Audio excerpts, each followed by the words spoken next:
This program deals with devil worship and satanic beliefs.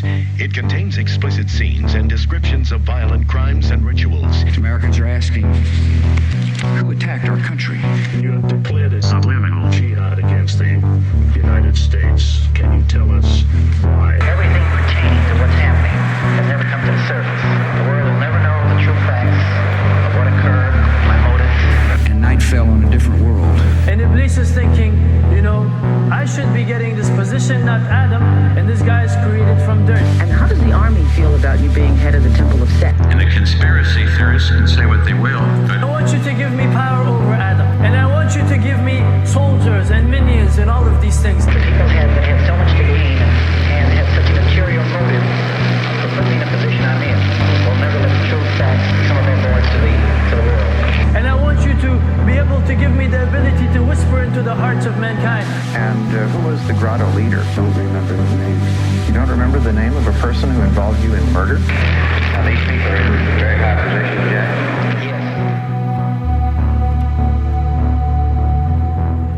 Welcome back to Subliminal Jihad, episode 202. I am your co-host, Dimitri. I'm Khalid. And today, we are continuing our meta-discussion on the term, the field, the concept of parapolitics. Yes. And I believe, when we left off last time, we had already gone through a few different iterations or, different uses of this very malleable term.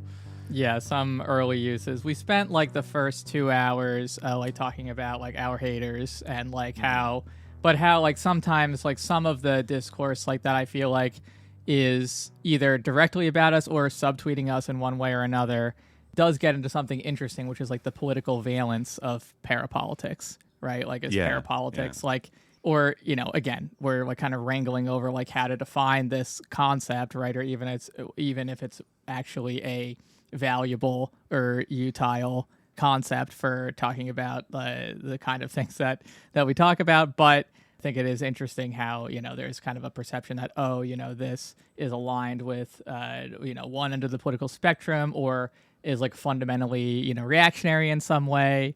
But right. I think so I think that kind of what we're doing in sort of doing a little bit of a abridged or sort of survey intellectual history of different uses of this particular word form parapolitics in a million different contexts is to kind of destabilize the idea that there's any particular meaning to this concept, much less any particular political valence or any particular political alignment.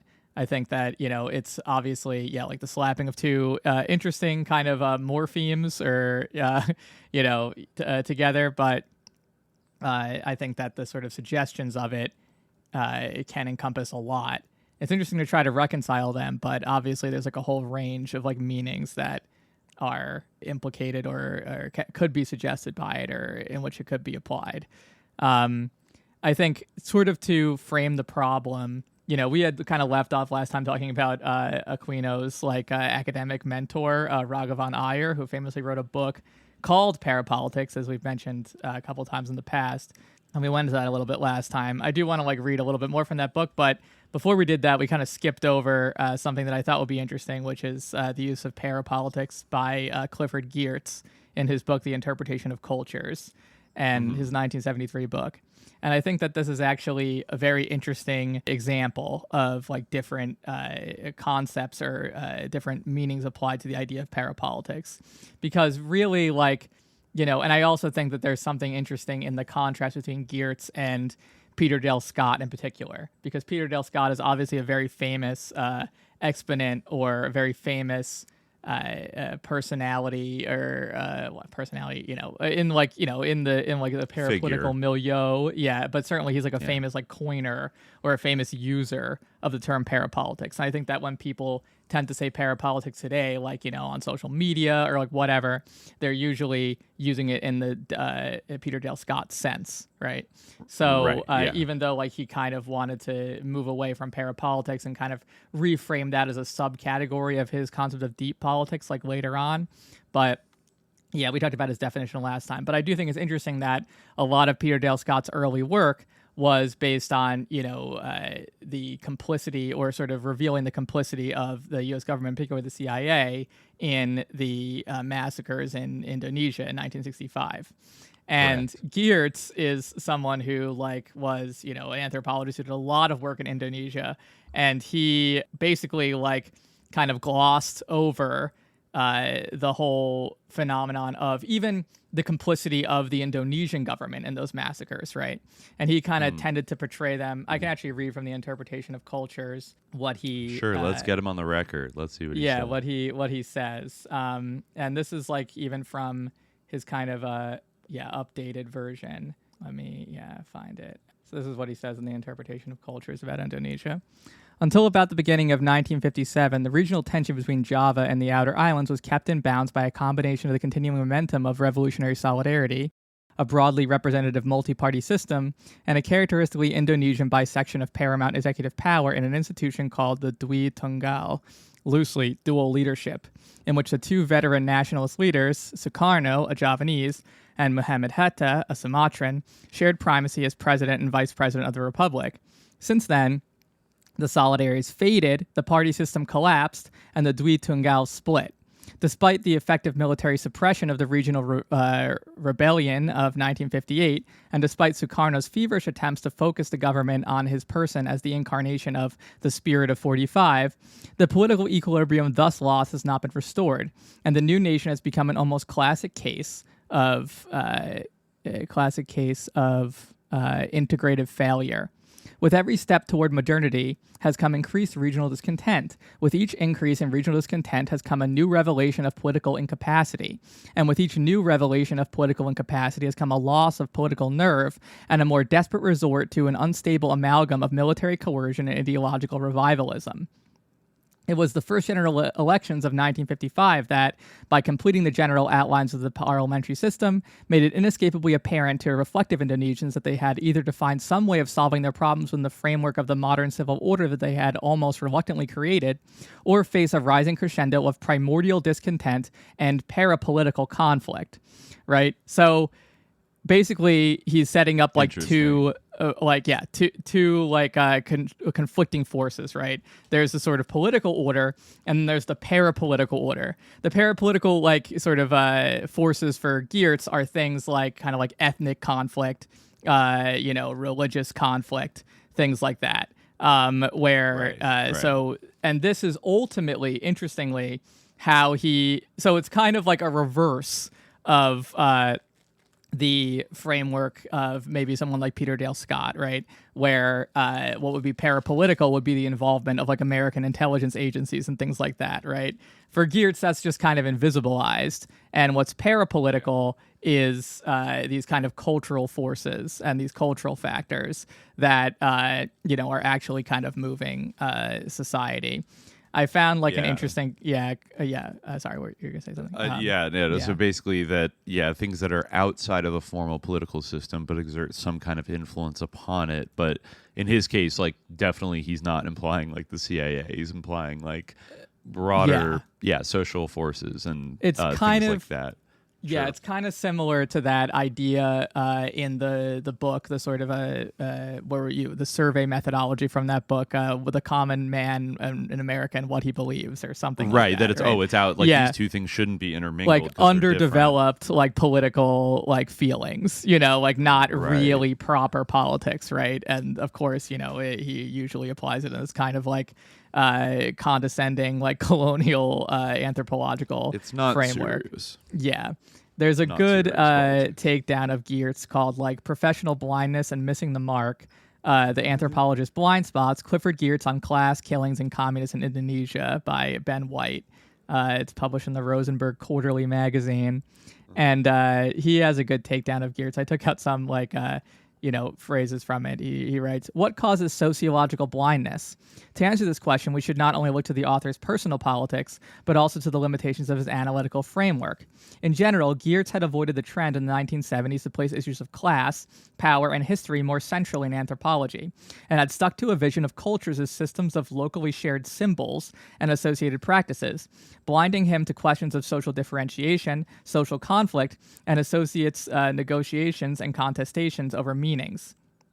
When this variety of interpretive anthropology confronts the evidence of army orchestration of and significant foreign intervention in a multi-sided mass murder of these proportions, local cultural explanations are at best auxiliary and at worst redundant, as Adam Cooper has observed." And this is the quote from Adam Cooper. "Geertz was surely aware of these external forces, but his analytical framework could not cope with the interplay of local, national, and international politics. These matters were beyond the scope of quote-unquote local knowledge. The coup in the capital had little to do with the local cultural and political trends that were evident in Mojokuto." I don't know if I'm actually even saying the name of that place right, but nor can the violence that it triggered, even in remote areas, be explained purely in local terms. The massacres began only after the soldiers had spread across the country and encouraged violence, even supervising the killings. They exploited local hatreds and found willing collaborators, but there would have been no countrywide massacres without their intervention. More generally, these terrible events exposed the limitations of a cultural analysis of politics."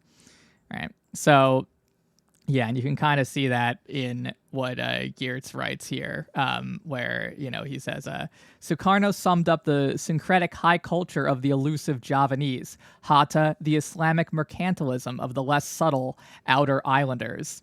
The major political parties, particularly the communists, fusing Marxist ideology with traditional Javanese quote-unquote folk religion, and the Muslim Masajumi, which having gained nearly half of its popular vote in the more orthodox regions outside Java, became their major spokesmen, aligned themselves accordingly. Thus, when the vice president resigned and the president moved to become, under his conception of back to 45, that is, pre-elections guided democracy, the sole axis of Indonesian national life, the republic's political balance, was upset, and the advance toward regional disaffection entered its radical phase. Since then, spasmodic violence has alternated with a frantic search for political panaceas. Abortive coups, misfired assassination attempts, and unsuccessful insurrection had followed one after the other, punctuated by an astounding wealth of ideological and institutional experiments. New life movements have given way to guided democracy movements, and guided democracy movements to back to the 45 Constitution movements, while governmental structures, national councils, state planning commissions, constitutional conventions, and so on, have multiplied like weeds in a neglected garden. But from all this nervous tinkering and breathless sloganeering, no form competent to contain the country's diversity has appeared, because such random improvisation represents not a realistic search for a solution to the nation's integrative problems, but a desperately laid smokescreen behind which to hide a growing conviction of impending political catastrophe.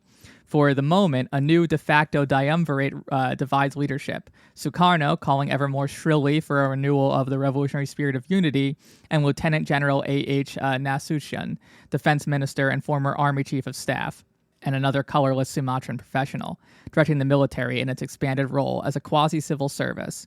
But their relationship to each other, as well as the extent of their effective power, remains, just like about everything else in Indonesian political life, undetermined. And then he has kind of a little note here, because I guess this portion was written before the massacre, or before he was willing to discuss it. The growing conviction of an impending political catastrophe turned out to be all too accurate. President Sukarno's frenzied ideologism continued to rise until the night of September 30th, 1965, when the commander of the Presidential Guard mounted an attempted coup d'etat. 6 ranking army generals were murdered. General Nasution narrowly escaped, but the coup failed when another general, Suharto, rallied the army and crushed the rebels. There followed several months of extraordinary popular savagery, mainly in Java and Bali, but also sporadically in Sumatra, directed against individuals considered to be followers of the Indonesian Communist Party, which is generally regarded to have been behind the coup. Several 100,000 people were massacred, largely villagers by other villagers, though there were some army executions as well, and in Java at least, mainly along the primordial lines. Sorry, it's kind of a weird smudge on the page. Mainly along the primordial lines. pious Muslims killing Indic syncretists described above. There were some anti-Chinese actions too, especially in Sumatra, but the bulk of the killings were of Javanese by Javanese, Balinese by Balinese, and so on. Sukarno was gradually replaced as leader of the country by Suharto and died in June 1970, Suharto having officially succeeded to the presidency 2 years earlier. Since then, the country has been run by the army with the assistance of various civilian technical experts and administratives. A second general election held in the summer of 1971 resulted in the victory of a government-sponsored and controlled party and the severe weakening of the older political parties. At the moment, though tension between primordially defined groups, religious, regional, and ethnic, remains intense, and in fact may have been deepened by the events of 1965, open expression of it is largely absent. That it will long remain so seems, to me at least, unlikely. So basically from that synopsis, you can see like Suharto comes off great. It seems like the evil communists like tried to coup people, and then like the savage Javanese by their own initiative, especially the pious Muslims, just mostly started killed murdering each people. other. Yeah, they did, and he goes to pains to point out that like all these ethnic groups are killing their own people, which yes. And like certainly there was like an element of that was instrumentalized by these four. Like I'm not saying that like this didn't result from in some part like or that there wasn't an instability in the sort of Sukarno's attempts to harmonize nationalism, religion, and communism. And that these sort of this alliance or this harmony did have some disruptions in it. But that was then kind of exploited. But like all the like really like operative factors and like the actual effective causes are like totally elided, and it just becomes about Just this not tension between mentioned like at all. primordial forces, right? Well, Which exactly. would I got some chilling, I spotted some chilling parallels, just the way he was talking oh so seriously about just this primordial ethnic conflict. In a lot of reading that I've done, a lot of unfortunate reading I've had to slug through recently about Yugoslavia, because it's taken me a while to fight my way through these very Geertzian kind of books that are like, well, the Serbs and the Bosnian, the Bosniak Muslims and the Croats, like it's just ancient. Like they just started, turned into animals and started slaughtering it. And sure, like Germany kind of like really wanted to like break up the country and blah, blah, blah. But actually, I think it was Misha Glenny's book that like his actual thesis is that the Balkans have been defined by like great power meddling and intrigues like for hundreds of years, except the fall of Yugoslavia. Like that was just like internal contradictions and like actually nobody did anything. Yeah. And they're like, oh, okay, interesting. Where just by omission, you can commit some pretty grievous lies, right? Like, it's like he mentions there was a massacre where hundreds of thousands of people died in Indonesia, but he doesn't mention the agents that kind of really drove it and precipitated it, and the things that sort of allowed it to happen, and the foreign invisible hands, which really are not even, in retrospect now, not even that invisible. Like this is one of the more well-known U.S.-assisted genocides of the 20th century, right? Or anti-communist cleansings, and one of the most violent.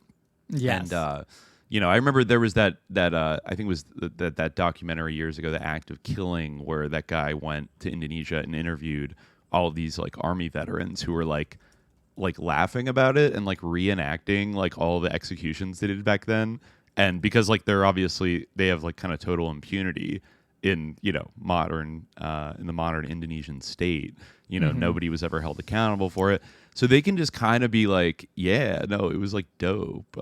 It's like or like that documentary that came out a few years ago of like the Nakba, the Israeli Nakba veterans, like just talking about, and then we like set a guy on fire. It was so funny. And it's like, okay, that would only, that kind of tells you what kind of society they're living in, that like they could just pop off like that and much less having to like sort of confront it or be like, wow, that was bad. Like I did horrible things. Like, but you don't get any of that at all from Geertz's passage that you read. It's just sort of like things happen, right? Yeah. It's a very anti-parapolitical in the Peter Dale Scott sense. Like, this is an aggressively parapolitical analysis.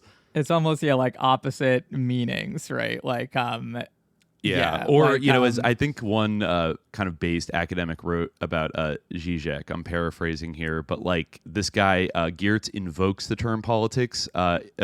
Geertz invokes the term parapolitics in order to bury it by mislabeling it as like vague religious ethnic tensions that existed. That's the parapolitical factor in Indonesia in 1965. I mean, I guess he wrote that before Peter Dale Scott was kind of I don't think that was a conscious attempt to shitcoat that term or whatever. He probably didn't know of it, and he again, it's using para in the sense of not quite, in that kind of pejorative sense, right? It's not really, doesn't really properly belong to politics. This sentence that he says kind of sums it up. He says alongside of and interacting with well, actually, it might be better to read the sentence before this as well. Even in those new states where such discontent has not progressed to the point of open dissidence, there has almost universally arisen around the developing struggle for governmental power as such a broad penumbra of primordial strife. Alongside of and interacting with the usual politics of party and parliament, cabinet and bureaucracy, or monarch and army, there exists nearly everywhere a sort of parapolitics of clashing public identities and quickening ethnocratic aspirations. So, yeah, exactly. You can see exactly what his definition of this term is here. Yeah. Not to say there's any the real definition of parapolitics, especially maybe one is slowly ossifying now, and this definition has kind of started to fade away, or this kind of use of parapolitics started to fade away. But certainly, I don't think what he's doing is good, and this kind of this way of thinking has not faded away. But nor its do I even association think that with this the term the separation of this has. from politics is helpful. I think it would be not. much more sophisticated and valuable to think about these things as part of the same category. Than to try to distinguish them, right? And also has the effect of aligning incredibly important historical reality. Yeah, it's very liberal brain, capital L liberal brain, in terms of its conception of institutions and these categories that have kind of been laid out in political science and across the kind of the Western humanities. I think of kind of there's a thing that is politics, and then everything outside of that can't be considered politics. It's separate somehow, instead of, I think what we usually come at it is almost just about everything has a political dimension. I feel like you risk making very big analytical mistakes by putting up walls and being oh, the politics stops here. Yeah. Right? You could observe that in many different, everything from building your personal identity around The Simpsons to much more weighty, big, studies of history. I feel like you would be best served to apply the rubric of don't assume politics just stops because something is religion or entertainment or whatever, right? Or art, or oh, that can't be political. That's one of the biggest things I think we push back on this entire show, is that oh, those things just let people enjoy things. Stop. You're being a Debbie Downer by pointing out that these things have a political kind of a valence to them, or they do have a, hate to use the term, but a causal effect on proper politics, and which makes it not politics. To me, it's just common sense that you might as well think about these things. And the people that are in power in proper official politics, I feel definitely think about those things in a political way. Isn't Joe Biden trying to get all these TikTok stars and people, he's really tried to get people to endorse him this summer to get the Zoomers to not care about the genocide that he's abetting, that he's aiding, and vote for him anyways. They're inviting all these TikTok influencers to the White House all the time, and you could say, oh yeah, TikTok's just content, it's just entertainment. But we see how the Republicans are trying to ban it now in the United States, and all these Zionists are freaked out because it's allegedly brainwashing the young kids to be, pro Hamas or whatever. Yeah. And so obviously these things have a political dimension. Like, it's silly to say that, especially things like, ethnic groups and religions like living side by side. Like, even of course, that's a like, political. Yeah, in the interpretation of cultures, like even the what he calls the Israeli-Arab conflict basically is given the same kind of gloss of that it's all about like the ethnic humiliation of Palestinians and like Sunni fervor. He psychologizes it on macro scale. I don't think that he even mentions he has this particular terrain that he's trying to, but he doesn't even mention the historical causes of it or anything, right? There's no basically it makes it non-rational, right? It's it's outside the world of what's rational and real and material, right? It's and just that's based what on I hate. Crazy feelings that people have based Right. on their imagined conflicts with people who are really all the same, and I think that might be one of my ultimately least ontologically favorite, humans are affects. are the same, but that is it's not irrational to perceive these, and also it's deceptive to disguise actual political grievance based on material fact on into this kind of irrational frenzy. And we definitely see it very much now, that same maneuver in kind of a popularized form in the discourse of Israel and Palestine, definitely.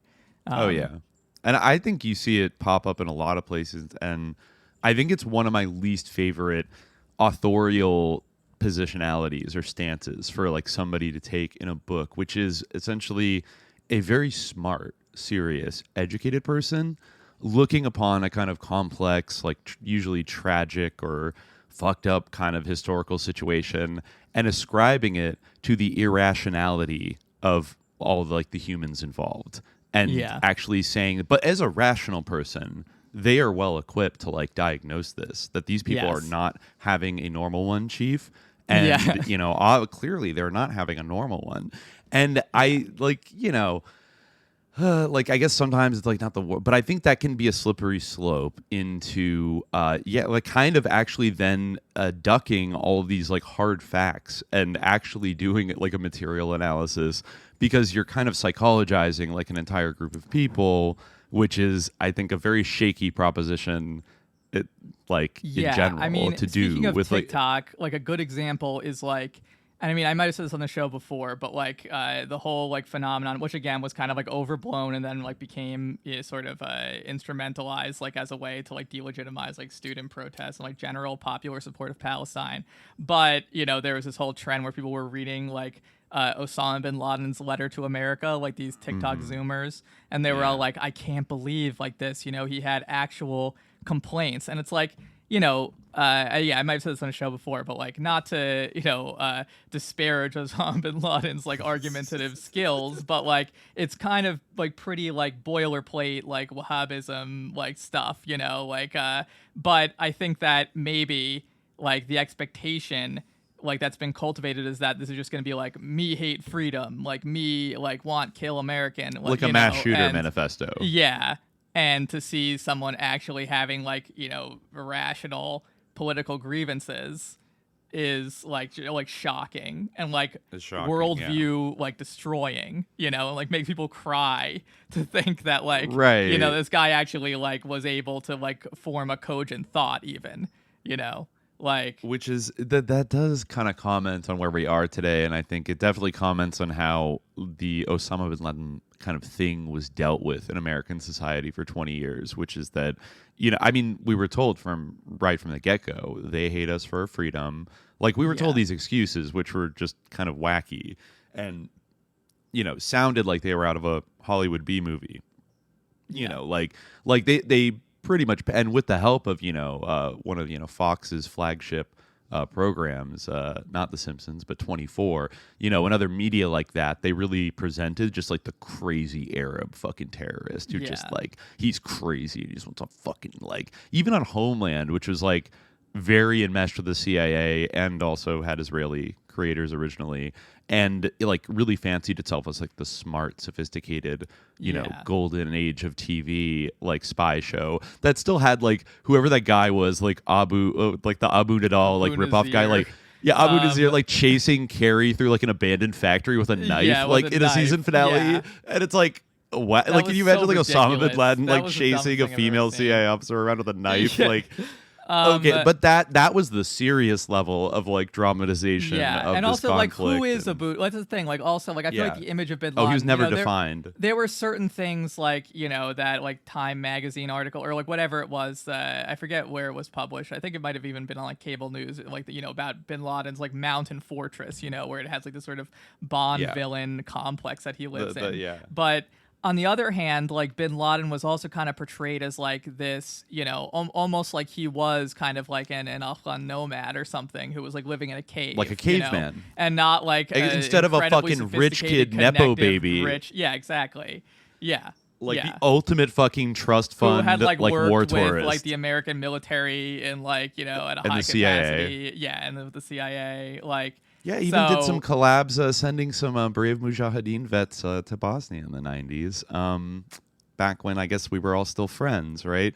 Like right before, 4 years before 9/11. So none of that ever really came out as like, or if it was always kept on the margins of permissibility in the discourse to talk about that. Like you would never get invited back on like Real Time with Bill Maher if you started popping off about that too much, like, or even the a so-called edgy show, but any of them really, like, that was beyond the bounds of discourse. So any like children that grew up in those years, like, I guess did just get this very supervillain, kind of a perception of him, and which is not to like ascribe too much legitimacy to like Osama bin Laden's particular project, because I think it's like so shot through with like susness and deep political intrigues that it's hard to tell where the sincerity like stops and the op idea, like begins. But the idea that like there was like like that America has done like lots of negative things in the world, in particular like aiding and abetting like the ongoing like Nakba in Palestine, right? And even the genocide that we're witnessing now, right? Like that was one of the main things that was like under highlighted in like this and other articulations of the rationale for these type of actions. Not that these like actions are justified, like these attacks on like civilians, but it like the idea that this had like any kind of like rational motive or legitimate grievance, like even if the action taken was wrong, that it like just completely throws people for a loop. And like I think the example of Homeland is interesting because like in that show you had like another fellow white Muslim convert, but he is like, what's interesting about him is that like he it's I feel like you could I mean that probably already has been like written like a whole book about how like Muslims are like represented in Homeland, because like Brody is like the worst, like he's not a very good Muslim, he's like constantly drinking and things like that, because like his political objective like comes first, but it's like this streak of like irrationality in him, but because he's like ultimately like a Marine, he is allowed to have like a legitimate reason for wanting to do what he does, whereas like you have like people like the South Asian woman who like works for the news station, like she's secretly like an insane terrorist, exactly, and you, like say less, we don't need to know anymore, like she's she's a foreigner, she's blah blah blah, but a Marine, that demands a dramatic justification for like why he turned usually a kind of psychological, like it's, I forget if it's kind of mostly rooted he was in him also getting like tortured or like brainwashed. Right. They threw in a little Manchurian candidate, with, like Isa, or Isa as it's called in the show, like the child of Abu Nazir, and then like he got blown up by a drone strike ordered by the vice president who's like evil Joe Biden, aka actual Joe Biden. That's right. Yeah. Yeah. And so then he's gonna suicide bomb him at like a meeting. Yeah, at Gettysburg oh no, he goes to Gettysburg to get like a suicide vest from like a secret Muslim like suicide vest maker in Gettysburg. And but anyway, yeah, that does because that I guess is like a parapolitical show. That's a show about like a secret conspiracy by like these sophisticated Muslim terrorists who like have turned a glorious Marine and a great American troop, and like she has to use like clues and decode things to figure out what's really going on. There's all these twists and turns, so it's kind of this it's like a conspiracy show narrative. from the CIA's perspective, like very much so, and from like the IDF's perspective. That's pretty, because it was originally about like an IDF guy who gets turned into like a Hamas like agent. No, exactly. But like so you can see how it'd be even more sense, potent though, because it like crazy. Really is an expression of anxiety about like the moral bankruptcy of like their policies and like their like agenda and cause in the world.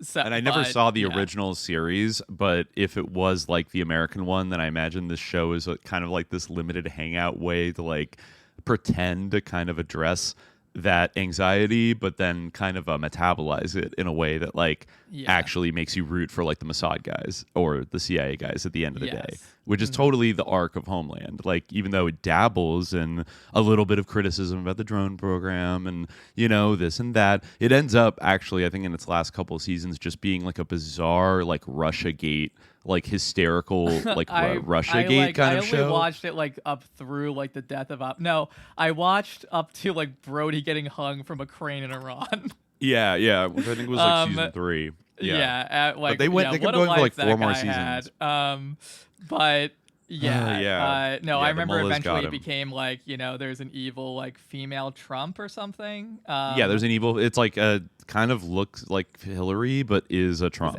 like kind of thing. Wow, that's exactly. It's like looks like a Marine, actually is a crazy Muslim.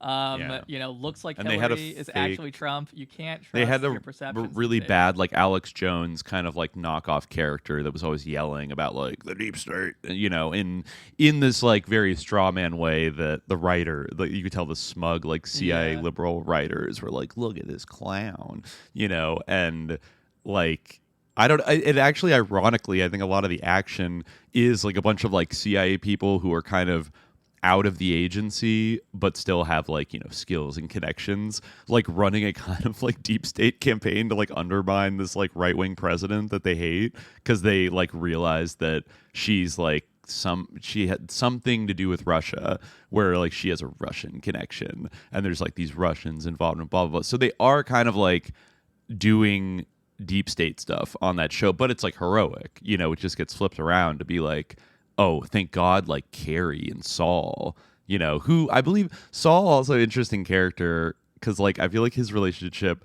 he does have like deep Israel connections, that character, but he kind of like, it's always very muted to be like, no, Saul's like a good like liberal CIA guy, but like he's I'm pretty sure like a fanatical Zionist, but the way the show kind of like deals with it is like, kind of mostly sidesteps it, but yeah, that shit was sus. But anyways, I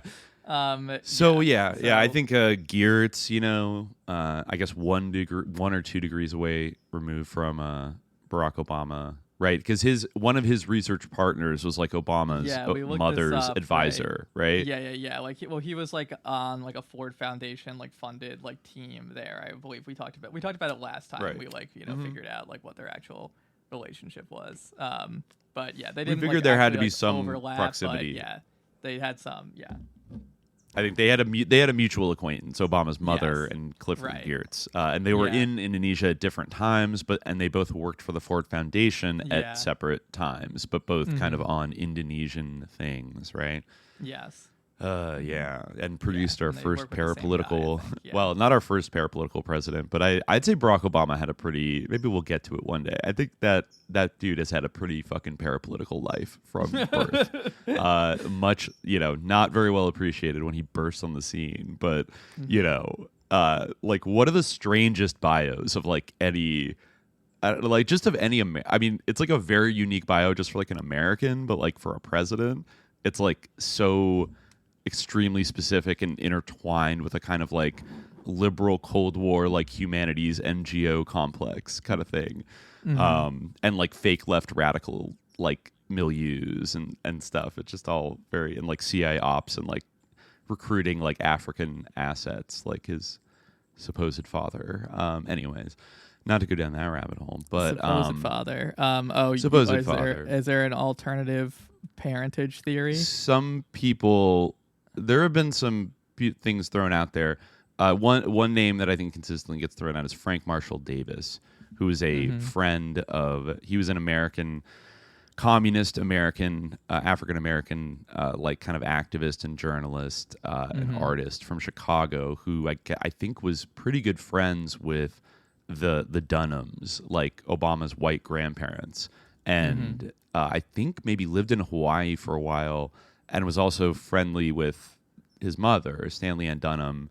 And there have been rumors that perhaps, because I have to go back and look at like entire. I feel like the only things I've read about Frank Marshall Davis are from a little more of like a libertarian kind of conspiracy angle, and so I feel like Barack Obama Sr. looks a lot like Obama, especially compared to Frank Marshall Davis. You don't think Frank Marshall Davis looks more like Barack Obama than? No, not at all. Well, are you looking Frank at Marshall Davis? An American journalist, poet, yeah, I think this is the right guy. Not the picture. Look at the picture on his Wikipedia, not the one with him like an afro and a mustache. Yeah, no, I'm looking at this one, but look at like compare him to Barack Obama Sr. and like the resemblance to Obama. Yeah, no, I mean it's interesting. Like depending on which photo you see of like which guy. Like in some photos, like I feel like some of them look more like Obama, and some of them they look less. I could see the resemblance. Like, and I mean, I think. I'm definitely not endorsing like the Frank Marshall Davis theory. That was just something I'd heard that would be, I could see it being like plausible, but also what could be very plausible is that Barack Obama, and I think this is much more well substantiated, is that Barack Obama Sr. was recruited to come to the University of Hawaii on this like African exchange program that was more or less like a kind of CIA cutout to like recruit future talented African, like, you know, government officials and things like that, and bring them to the U.S. and give them a kind of Western education, get them Western contacts, etc. So then they go back to Kenya and they're like a valuable wink, wink kind of ally. Like, I think definitely that was the context under which he ended up there. And so it is interesting that then, yeah, he had like, I guess he had this affair with this, you know, this white academic who ended up having a lot of her own kind of connections to like CIA adjacent shit, and then I guess, you know, just kind of like pieced out and then like was gone. I mean, I guess that does happen. You know, he had to go back to Kenya, but yeah, I don't know. I think that was just like kind of the milieu that they I guess there's a Politico article. There's a Politico article here from 2011 that says, was Barack Obama Sr. eased out of Harvard in America for dating white women? So I guess that's what they were kind of looking in, and saw that maybe he got, I don't know, maybe he had maybe he had like a messy personal life, and he got kind of like cold shouldered by like the INS bureaucracy, and kind of like not. Yeah, the exchange program was called the Tom Mboya Airlift, who is the politician who sponsored it. And I'm pretty sure you could find a lot of info about that, and being kind of like CIA connected and, you know, deeply enmeshed and kind of, you know, that kind of thing. I guess, interesting. He had been running around with a bunch of girls, and people had been warned about his playboy ways. Interesting. Yeah, so I don't know. Or maybe the Kenyan government kind of brought him back because he might have already been married in Kenya when he went out there, and then, which is not super unusual for that. I think Charles Taylor actually had like a child. No, did he have a child? But he got married like several times, depending on like if he was like back in West Africa or like in America, like. he just kind of got around a lot. But anyways, we'll table these Obama intrigues for later. Yeah. But anything else about like Indonesia? Because I actually have something else about Indonesia that I just found. I'd mentioned a little bit about Peter Dale Scott the first time, and some of his like family connections. But I found the source where I read that. It's a little obscure. I had to get it off JSTOR. But there was an article that actually deals with his poetry about Indonesia. This article is very much just about his poetry, but it mentions some very interesting things. And all of the poems are about like the massacres and everything else. Yeah, it's actually there's an interesting conversation. I don't know if maybe we want to like transition out of talking more about Peter Dale Scott, the real OG of parapolitics, or if you want to get anything else out of the way first, like Raghavan Iyer, because we could go off on Scott for a while, I think. Yeah, and this is really like the type of parapolitics I endorse is the Scotian one, but.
Do we have anything else we wanted to say about like Raghavan Iyer and his? Yeah, I guess let's like just touch on Raghavan Iyer a little bit before wrap we like, up, leave him behind fully. Right. Yeah, I tried to read all of Parapolitics Toward the City of Man. I didn't. The second week, and like I was telling you like before we started, like it just like pissed me off and was like a torturous to read. I mean.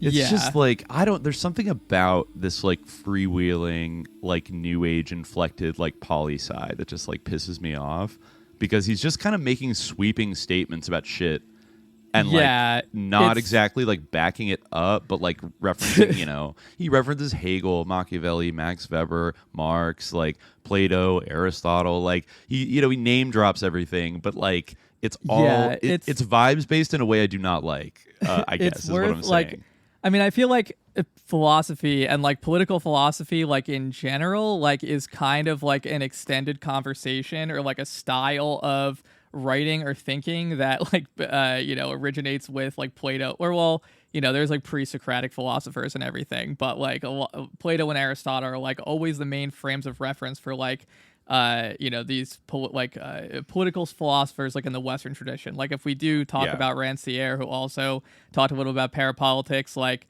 Plato and Aristotle are like big references for him. Like Rancière, like he like has these three categories that he proposes, like archaepolitics, parapolitics, and metapolitics. Archaepolitics is like Plato's kind of political philosophy. Parapolitics he associates with Aristotle, and metapolitics he talks about in relation to Marx. It's an interesting kind of theory. Maybe we'll have time for it, but he's one more notable person who had a concept of parapolitics, which he kind of ascribed to Aristotle. But yeah, I feel like Raghavan Iyer is kind of in that same sort of genre, at least, where it's kind of like an extended conversation with like Greek philosophy and like some other stuff as well. Definitely, we get a lot of Plato and Aristotle talk. Yeah, for sure. And right, it's some kind of like backhanded compliments about like Marx, like sort of. Yeah, he does value Marx. Yeah, he even has like I saw like as I was reading around, I saw like this weird thing where he was talking about like toleration like in sort of religious governmental systems, and he was like, in Judaism and Christianity there is like a framework for toleration, like kind of as opposed to Islam. And I'm like, what are you talking about? Like Islam like historically is like the most tolerant religion, like that's the religion that like enabled like Judaism to like kind of like survive and thrive like during the European Middle Ages. But anyway, like so I definitely was looking up like every reference to Islam in Parapolitics, Raghavan Iyer's book, Towards the City of Man, Parapolitics Towards the City of Man. And I did find this one quote where he talks about Marx right next to Islam, and he says most classes of malcontents wrongly identify democracy and liberty with particular regimes, rather like those who judge Christianity only by the Inquisition, Hinduism merely by untouchability, Islam solely by jihad, or Marx by Stalin. First of all, like, I just want to say, like, that the Inquisition's particular, like, period of time, like, a particular event, like I assume he's referring to the Spanish Inquisition or maybe other Inquisitions that happened, like, that were undertaken by the Catholic Church that were like uniformly bad. Jihad just like means like war, so like between like you can't automatically say every jihad is like you can't. It's basically like it's almost like saying like just war jihads theory. That were bad, Yeah, for sure. Jihad. The Islamic framework of jihad is basically like just war theory. Like something that exists like across many different cultures about like how to equitably persecute like a conflict, how to. Today they would update it with like making women wear veils or something like that. Like they would throw something like that out there as like, Islam, despite maybe. Like it's. Well, like, I feel like they like that would be problematic as well because like, the idea that like women don't like voluntarily wear hijab like is kind of suspect, and also like certainly not something that deserves to be compared with the Inquisition, like torturing people to death for like being Jews or something, or like it would be like judging witches, Islam by like terrorism or something, right? Or like Islamic ISIS, terrorism. Exactly. That I guess is fair enough. Yeah, although I guess he's talking about, it's interesting. Yeah, Christianity gets the Inquisition. Which is like, capital I Inquisition, not really a matter of doctrine, although like, maybe something that had its basis like in canon law. Hinduism whatever. It's completely incoherent because I feel like there's totally apples to oranges in every single thing. And also like Marx by Stalin. So yeah, like this is not like a adequate like, category comparison. So it's like a huge category error across the board, like total apples to oranges going on. Like Stalin is to untouchability as Marx is to Hinduism. Like what? It's just a little freewheeling in a way that as Marx is to Stalin. Like what? I don't know. Yeah, like it's. But anyway, so there you go. I just thought of that because you were talking about how he's not anti-Marxist. He does actually appreciate Marx. And if he's not like a full-blown communist, he's certainly not like Stalin pilled. But definitely not. I mean, I think he's reflective of this kind of a Center for the Study of Democratic Institutions milieu of guys that are kind of like left-coded, but are definitely not Marxists or communists. And in fact, once again, I think he invokes Marx in order to bury him a little deeper into the ground kind of thing. I think ultimately the side that he's on is like not with like Marxism or with communism, though he might sometimes invoke a kind of vague sense of socialism, but it's always got a very Fabian flavor to it, right? Like a very elite guided kind of you certainly like, can't Aquarian. Yes, it is somewhat Aquarian. You certainly can't be like an actually like intelligent person. I mean, you can definitely like be intelligent and like totally like disagree with Marx, and you can be intelligent and be like an anti-communist, but you can't like just like, I don't think you can truly be like intelligent, be like, Marx was like completely an idiot. Like he just wanted socialism. It doesn't work. Like it's just kind of like this sort of like, I don't know, like boomer tier, like the imagination of what Marx said or like what Marx wrote about. Like obviously like there's things of like value in Marx, no pun intended. And like there's, You know, and like, I find it I find it interesting, and also like his influence, you just can't be ignored. You know? Exactly. I mean, he invokes like, you know, we should study, you know, all these different philosophers, but also like dialecticians like Lenin and Mao. Like Iyer says that, so he's like advocating that like you should like take Lenin and Mao seriously as dialecticians who like were, you know, doing kind of applied philosophy in the world and, you know, trying to apply these principles, blah blah blah. But I think it is interesting seeing like something from the late 70s. I noticed this a lot in kind of more mainstream, or I just mean kind of politically like not radical academic work and sometimes from like pretty conservative people in like the 70s and the 80s, when they do bring up like Marx or Lenin or Mao. This is still a world in which like the Soviet Union and the Warsaw Pact exist, and Yugoslavia and, you know, China and everything else. Like all these countries exist and actually rule like a significant portion of the earth, right? And so I think it's a kind of a thing of like being a realist and like being a grown up, and like I think this is kind of like Kissinger's vibe a little bit too, of like I don't think he identified as much with like the frothing John Birch society, like they're all demons and their ideology totally sucks, but it's also very scary and effective and we need to destroy them with nuclear weapons, like that kind of hysterical, just like don't like acknowledge that they have any point whatsoever. They're sickos, they're evil, like we need to destroy them. I think some of these academics and these CSDI kind of guys, you know, are a little more high level than that. They're a little more sophisticated, right? So they're definitely, and they're also like willing. Like it's interesting how even up till probably like the mid 1980s, I would say just about all of them, you know, this is even a mainstream meme that like nobody predicted the collapse of the Soviet Union, blah blah blah, you know, except for the people that were like trying aggressively to like make it happen.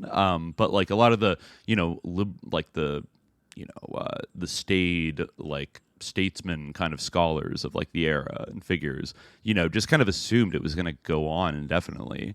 Like, and basically we have to learn to like live in a world that has the USSR and like China and all these other communist countries, and it's too dangerous to try to, you could fight over it in like the third world in the global south, right, and do kind of special war and prevent it from, you can do your containment strategy, but like there's pretty much kind of just like an accepted, you know, assumption that like, oh, like Marxist socialism has like implanted itself in half the world and it's not going anywhere.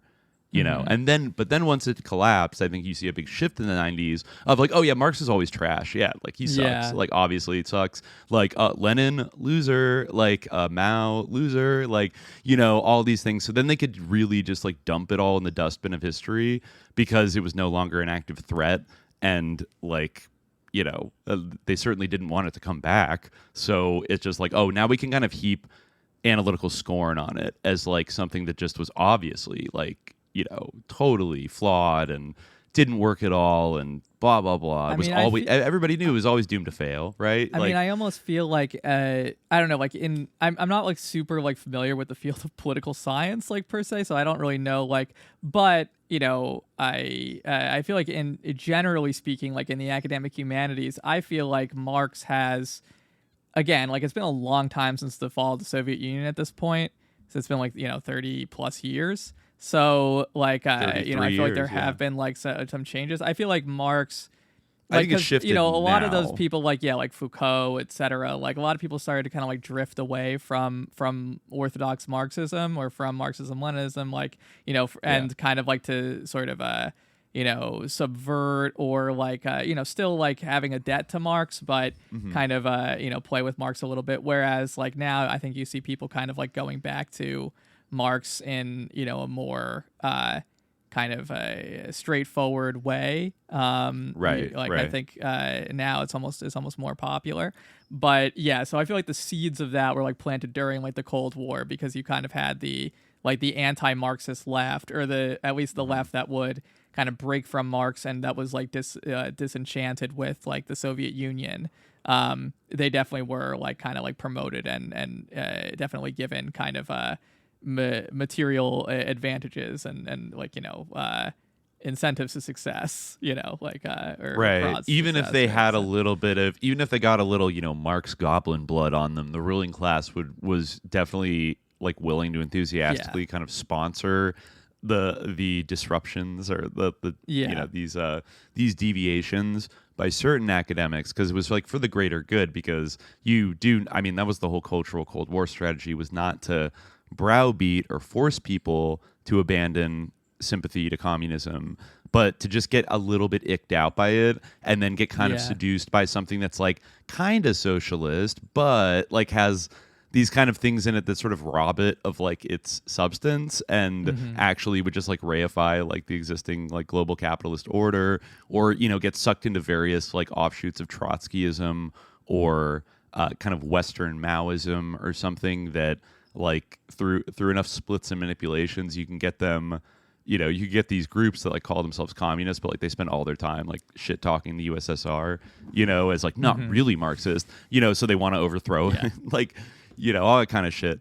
So, you know, but it might actually be good. I think this actually is a good part because it also kind of shows some of his like theosophical influences, I think, to read this kind of early portion where he kind of starts talking about Marx. But first, you know, I think like, you know, in terms of what Raghavan Iyer means, we talked about parapolitics. We read his quote about it last time, like his kind of like italicized definition. But like really one way to say it is like he kind of means it in the sense of like metapolitics, you know, like para in the sense of like beyond, right? Just at the very beginning of the book, he writes, parapolitics involves continuous rethinking of the foundations as well as the frontiers of conventional politics. The societies of the future will require a courageous transcendence of our habitual ways of marking the contours of politics. This implies a critical distance from the facts, a fearless recognition of the costs of commitment in different spheres, and a cheerful look at limits and possibilities in the never-ending quest for the city of man. You know, then he goes on to kind of explain Civitas Humanis. Or whatever. Yeah, Civitas Humana, right? So here's where he talks about Marx, you know, and kind of talking about this sort of tradition of political thought that he kind of wants to move beyond. The tradition of political thought that began in the teachings of Pythagoras and Plato came to an end in the theories of Marx and Mao. The traditional hierarchy of thought and action. So I definitely see like kind of how he's sort of implying like, well, obviously that didn't work out, you know, as you can kind of see as he goes on here. The traditional hierarchy of thought and action, contemplation and labor, philosophy and politics was effectually inverted. The myth of socialized humanity in which the state will wither away shares with the idealized Athenian polis the denial of any division between rulers and ruled, and the universal enjoyment of leisure in a condition of comparative freedom. In an ideal society, classless and stateless, the lives of men and women may be devoted to aims higher than drudgery or political conflict. Meanwhile, the Socratic faith and dialogue has been partially displaced by the Marxian identification of action with violence. Today, we know better what we are fighting against than what we are fighting for. The spiritual homelessness of modern man may be partly traced back to the Cartesian rift between man and world, cognition and reality. We are poignantly conscious of the consequences of secularity. Of secularization, the shift from metaphysical notions of nature to a mundane philosophy of history, the connection between the liberals' concern with receding freedom and the conservatives' anxiety about receding authority or tradition in a world structured by neither. We know too well the crisis of culture in a mass society in which leisure time is used for consumption and entertainment rather than self-perfection or even self-cultivation. The world revolution is seen by orthodox Marxists as the decisive apocalyptic act by which estranged man changes himself by changing the world, his inward division healed, his essential human nature released and renewed. Our acceptance of Marxism in its simpler or maturer formulation depends not on the truth or falsity of its so-called scientific propositions, but on whether we regard Marx's picture of the historical and social process as plausible and ultimately on whether we share his presuppositions about man and nature. To say this is to admit that he was a serious and systematic thinker, a daring secular metaphysician who deserves the sort of consideration that we might accord to Hobbes or Hegel, Spinoza or Rousseau. Marx stands to Hegel rather as Aristotle does to Plato, though he went much further than Aristotle in departing from his philosophical mentor. Political theories may be regarded not merely as speculative truths, but also as propagandist devices to secure the acceptance or rejection of actual politics and systems. Marx went so much further in his prescriptive than his explanatory function that he may plausibly be viewed as a latter-day prophet, the founder of a new secular religion. He stands in relation to Feuerbach rather as Aquinas to Aristotle. Altogether, his basic ideas were derivative, yet he expounded his original systematization more in the accents of a scientific expert than those of a religious oracle. Marx was a moralist rather than a moral philosopher. The Communist Manifesto was the portrait of a civilization and a system felt to be iniquitous in its basic structure, standing condemned in the eyes of the detached spectator while also awaiting merited deconstruction by the heroic revolutionary. Traditional moral philosophy is an inquiry into the nature of the good, an intellectual discipline that proceeds from methodological doubt and a philosophical suspension of commitment. In this sense, Marx was not a moral philosopher. Like Gandhi, he reversed the traditional primacy of vita contemplativa over the vita activa to such an extent that he dismissed contemplation without action as sterile, though he himself, unlike Gandhi, was a philosophe and a propagandist rather than an actor on the world stage. Marxism shares with Augustinianism its totality of scope, its attempt to provide an all-inclusive view of reality. Marx might be called a metaphysical system builder, but metaphysics since Aristotle bears many resemblances to theology and has been directly influenced by it, and has often found a place for the God idea. I mean, like, yes, but I also think, like, that theology as a category is, which is, I kind of think it's interesting how, like, in Islam, like, theology is kalam, like, it's a ilm al-kalam, like, the science of discourse. You know, you could even call it dialectics. Like, you know, sometimes, like, in English it's translated as dialectical theology, but again, like, they don't use the term, like, you know, theology or like ilahiyat or something like that, you know, like, they don't call it that or anything. They call it the knowledge of discourse or the knowledge of dialectics. So I kind of actually agree with some of this, but you know, I would say I agree with, like, some of it up to a point. Yeah. I mean, there's some interesting stuff. I mean, shots fired calling Marx a metaphysician. But that's like the kind of part that I sort of agree with, just because I don't believe in, like, I don't like the sort of sneering toward metaphysics. You know what I mean? Like, I do know what you mean. I do know what you mean. As essential as like materialist analyses are, like, very essential, I think you bump up against the problem, you know, that we focus on a lot, that, like, there's unknowable things in the world, in our reality. Well, and also, in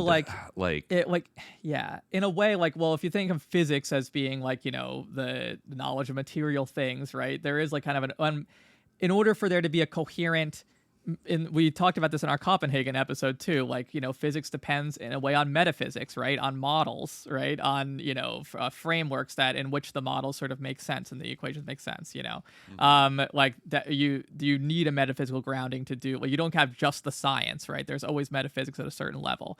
And, like, any coherent idea of materialism also does require a metaphysics, because you have to say, like, what is material and what's not. You know, I guess this is maybe like a vulgar, but, like, one example, you know, what we're often talking about, where, like, you know, let's say, like, jinn, like, in order to say, like, oh, talking about jinn, that's not materialism, you are positing a metaphysical idea, like, you're making a metaphysical judgment about the materiality of jinn, right?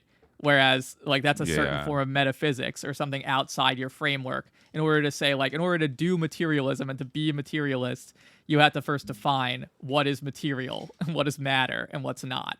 So it requires, like, you know, a certain metaphysics.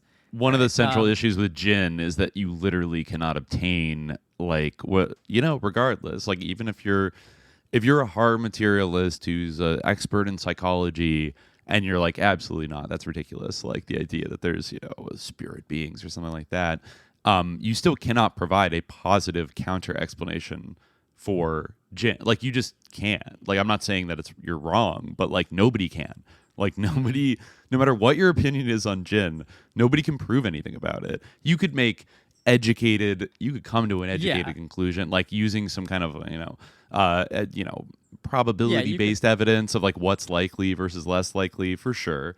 But you still, I think it is a little presumptuous to say, no, we know, because we're, you know, historical materialists, that, like, that is, like, blah, blah, blah, it doesn't exist. Like, right. And you could have you literally don't know that for understanding, like, the phenomena that could be ascribed to jinn. Like, I guess a great example, which I often bring up, you know, is, like, you could say that someone is, like insane and that they have like a chemical issue in their brain.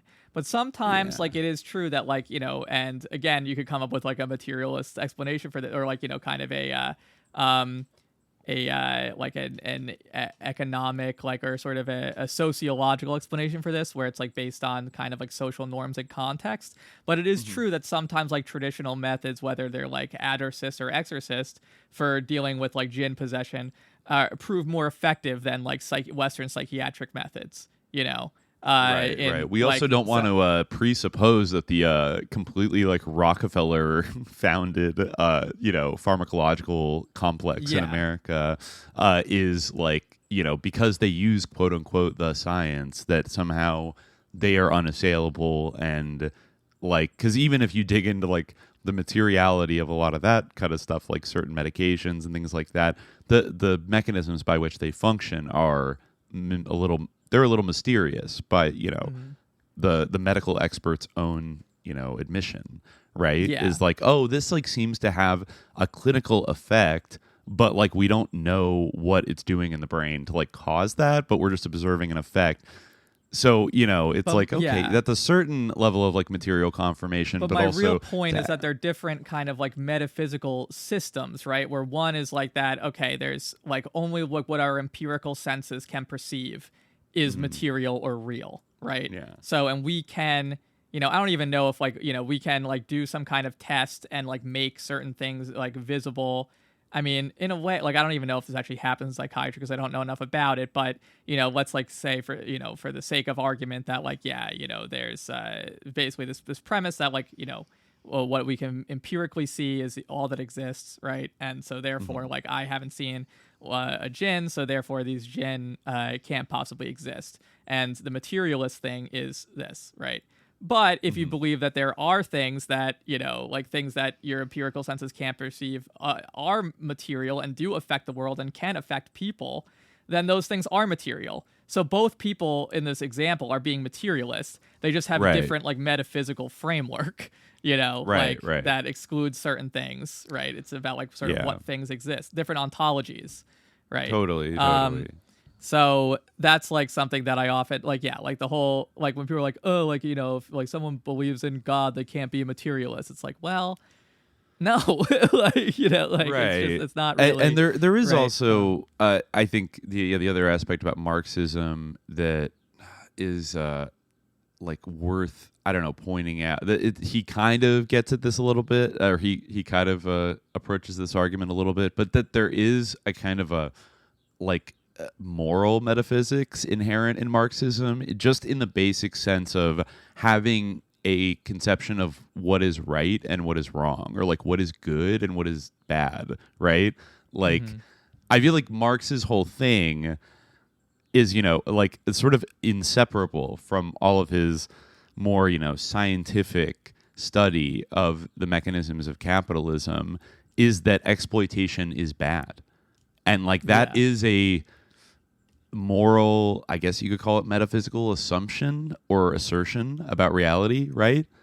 Because if you ask a you know, a silk topper or an oligarch or a fascist, they might like completely agree with Marx's materialist assessment of how capitalism works, but be like, but it's good actually, because like the master, like the ruling class is good for society, like they should rule over everybody, blah blah blah. So like inherent in Marxism even some, has to like, be self-described Marxists would be like, well, we need to accelerate the we need to accelerate the contradictions, and like, you know, we need to like go all in on the productivity of capitalism, you know, like capitalism, or the only Fabian way out socialists, is through, like, you know, like right. So there's some minor tendencies in that, but I think like the core of the Marxist tradition is that, like, you know, poor people, the great masses getting exploited for the benefit of like a very small class at the top, you know, that has sort of monopolized like, you know, production and all these things, is bad. Like, it's wrong, you know, and that's a moral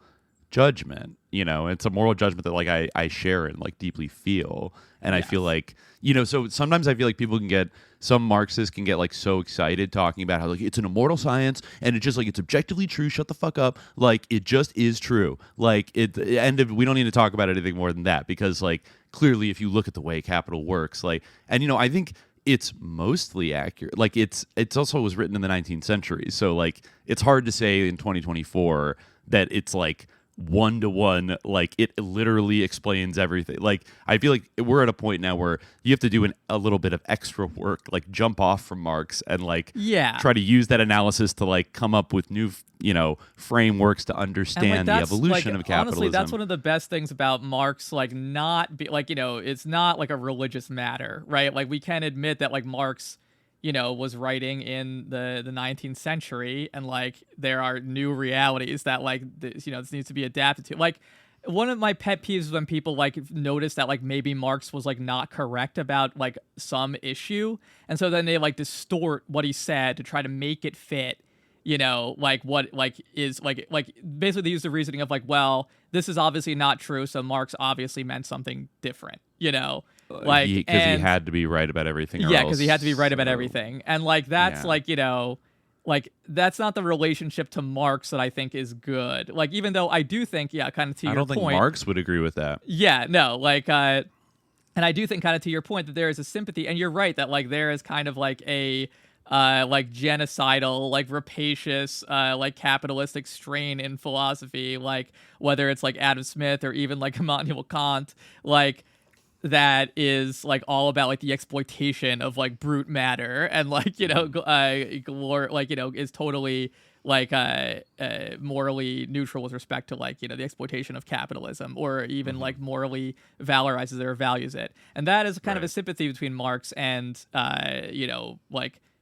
sort of religious like social teachings of various kinds, right? The sort of reversion to greed, avarice, and making money from nothing that you see like across like the Abrahamic traditions generally. Yeah, so those are the oldest traditions in which greed, the very greed and avarice and like the crimes of the rich have been called out for like thousands of years before Marx. And even though I think he was right to point out that those pretty much all of those religious institutions in 19th century Europe had been like thoroughly co-opted and were in bed with like the ruling order and with capital, etc., and were actually on the side of like maintaining it, which I think justifies a lot of his like critiques against it. But I do think there's like a much deeper, older kind of thing, and clearly for thousands of years this has been an idea in human civilization that rapacious greed, unchecked power, tyranny, hyper exploitation is wrong. It's bad, right? Mm-hmm. And so in that sense, he is a little bit of a moral prophet. He's coming with receipts. Like he wasn't just saying just like this is the transcendent truth. When I agree with that, I'm not saying prophet in the sense of a nabi or anything like that. Muhammad is the last prophet, but like a prophet in terms of the sense of, or a prescient person and someone who articulated forcefully like a powerful like metaphysical and ethical position. Let's say that not sure. I won't use the term prophet due to its certain connotations in English, but the sort of colloquial sense of prophet. Right. So I think it's like, okay, fair enough, Raghavan Iyer, but then but this is I don't know. This is actually pretty interesting, like where he goes here, because he kind of gets into some like you can kind of see some of like the Aquino-y elements in his thinking, like as this passage goes on, for sure. You see a certain a preoccupation that Aquino also had comes up in just a bit. So anyway, he goes on here. Metaphysics before Hegel concentrated on nature to the exclusion of history, whereas Marxism, like medieval Christianity, views all existence under the umbrella of history, framed by a temporalized prehistory at one end, primitive communism or Paradise Lost, and temporalized post-history at the other, future communism or Paradise Regained. Marx had the crucial concept of a total regeneration of man, corresponding to the Christian theme of salvation. I don't even necessarily agree with this like whole like dichotomy of nature and history, that like, but whatever, fine. In the Holy Family, Marx says that the possessing class and the proletarian class represent one and the same human self-alienation. While the former is smug in its self-alienation and apprehends it as its own power, the latter feels crushed in its alienation and sees in it its own impotence.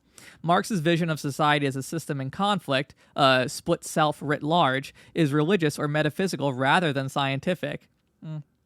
The ancient Hermetic axiom that man is the microcosm of the macrocosm, is dramatically employed to draw men out, not for their blind restlessness, but from their mute complacency. Marx's historicism prevented him from pursuing his early philosophy to its logical conclusion and from asking fundamental questions about the ends of life and the deepest human urges that were frustrated under the competitive, acquisitive craze of the capitalist system. This prevented him from considering whether the regeneration of man would automatically take place with a total change of system from capitalism to communism. His millennial dream was a powerful myth centered on the future without adequate basis in the historical reality he was so concerned to reveal. Perfectionism and idealization, moralism and violence, ideologies and isms are all the strange bedfellows and destructive enemies of a living ideal of human perfectibility. It is important in this context to notice a different path taken by those social critics in the 19th century who showed concern not merely with capitalism, but with industrialism itself, making aesthetic and moral protest against the ugliness and degradation in modern society. Ruskin, Rossetti, Morris, Potter, and Yeats. In an age of practical achievement, right, and we kind of have recently just talked about William Butler Yeats, right? So he's kind of like holding up the romanticists as like right? In an age of practical achievement, when national ideals became increasingly materialistic, the life of the imagination asserted its claim against the social order, defending the sanctity of spontaneous creative activity. It was partly as a reaction to the Industrial Revolution that the word, quote-unquote, artist, acquired a broader meaning than that of artisan. In one of Beerbohm's cartoons, Jowett, the master of Balliol, is shown watching Rossetti at work on a large mural of some Arthurian legend. He asks Rossetti what they are going to do with the Grail when they find it, a very reasonable question to the respectable Victorian moralists. The Grail stood for all those values which need no utilitarian justification. Victorian culture, which serves as the ideological superstructure of bourgeois capitalism in an era of expansion, also produced it within itself its own antithesis. The Romantics sought refuge from industrialism in art, and it was natural, though sad, that their apotheosis, art as a basis of moral protest, should have ended up in almost religious worship of art for its own sake. As aesthetic standards were threatened by industrialism, there was an overcompensation in the tendency to judge religion, morals, and society by purely aesthetic standards. Then he finishes off talking about Marx here. Marx saw the degradation of labor under capitalism as a result of economic exploitation, but Ruskin went further in seeing the dehumanization of the individual who was made to work with the precision of machines and to starve his powers of feeling and imagination. Marx held out against commercial values and asserted the dignity of man in his labor theory of value, but he did not see the deeper changes in the meaning of work that had resulted under industrialization and the ubiquity of utilitarianism. To Ruskin, it was a degradation of the workman into a machine that was the real source of class hatred, making a mockery of both of charity from the rich or the state and of any improvement of material conditions. Saint-Simon had singled out specialization as the momentous social phenomenon introduced by industrialism. To Ruskin and Morris, the iniquity of division of labor was critically relevant to their aesthetic. Morris invited misunderstanding by insisting that every man shall be an artist, although his faith in every man's creative potential is essential to the socialist creed. Morris, like Marx, was led to justify a violent revolution to overthrow a society based on material power, postponing the fulfillment of his private vision until after the decisive victory. The utopian socialism of Morris became Marxist in its militant program during the unavoidable struggle, while the so-called scientific socialism of Marx became utopian in its anarchist dream of the ultimate. Calling Marx an anarchist is really, that's right, really shots fired. In its anarchist dream of the ultimate aftermath of the revolution. If most revolutionaries could not help becoming romantic in their apotheosis of reason, some romantics could not help becoming revolutionary in the cause of art. A creative response to the fertility of ideas and theories is far more fruitful than a pietistic deference to daunting tradition. The difference between a sophisticated and crude Platonist, Hegelian, or Marxist is enormous, yet most political disputes in practice display much futile shadowboxing, resulting in a caricature of the views of influential thinkers or theories. So, there you go. Yeah, so some backhanded compliments of Marx there. Yeah, well, I guess he does acknowledge he's a sophisticated thinker, but yeah, I think that first of all, the mention of like the Grail myth is interesting to me. That's kind of what I wanted to flag before, that like, he uses this as like this key example of the romantic kind of worldview. I find like the sort of the framing of Marx against the romantics to be kind of interesting. I mean, I could definitely see it. I mean, like somebody like Yeats, who was on the one hand like kind of a socialist-ish, kind of a DSA guy, but no, like very about Irish independence, but also like really into the occult and theosophy and stuff, and kind of contrasting that with like the turn of the century Marxists, I guess like a younger Lenin and other people like that. I mean, it's interesting that he kind of like uses revolution as like a synonym of like piety and like tradition. Right? Like he says, like, romantics became revolutionary in the cause of art. A creative response to the fertility of ideas and theories is far more fruitful than a pietistic deference to daunting tradition.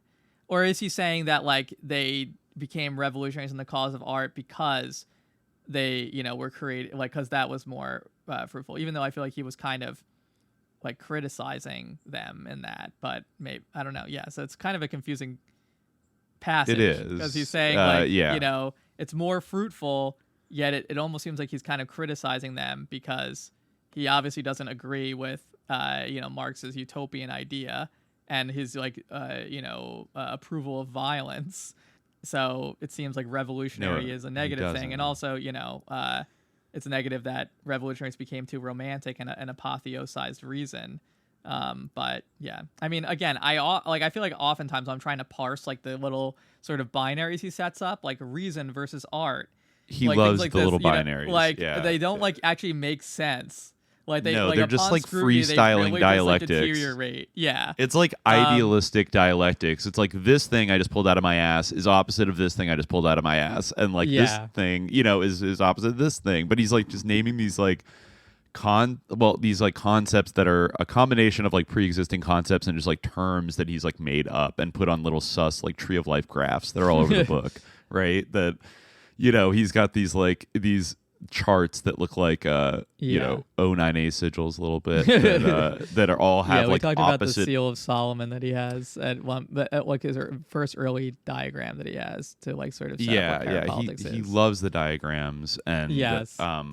And also, I think, he does occupy, and remember this guy was like, I think he was the only Rhodes Scholar from India for a while, definitely a kind of a gifted child who was groomed by the elites into being, a serious Western thinker, et cetera, and kind of like embodies this sort of like left anti-communism kind of argument. Like I actually found on the Theosophy Trust website, they have a ton of his essays. If you want to see him go mask off about theosophy, you can pretty much open up like any of his essays, and it's just like talking about the root races and like the celestial virgin and like blah blah blah, okay. and like he's going on, and this is all around the same time, like around 1980. A lot of these essays are that or around that era where he was both like writing the book Parapolitics and also like mentoring Michael Aquino. So it's just funny to think about and hanging out at like the CSDI with all these famous people. But like he has this one article called Gandhian Socialism, Isms and Individuals. And the top quote is, "If socialism means turning enemies into friends, I should be considered a genuine socialist. Mahatma Gandhi." Wow. So this is kind of like a very Gene Sharp, like non-violent heckin' revolution kind of op-ed. It's one of the less, I guess, wacky ones, but it does reveal more. This is from 1985, and it kind of reveals, I guess, how he feels about Gandhi and about Marxism. I'll read a little bit from it because I think it's revealing about him and like, Iyer's milieu. He writes that Mahatma Gandhi had a remarkable capacity to absorb potent ideas and radical proposals in original combinations that transformed them into refined instruments for the progressive realization of his own fundamental commitments.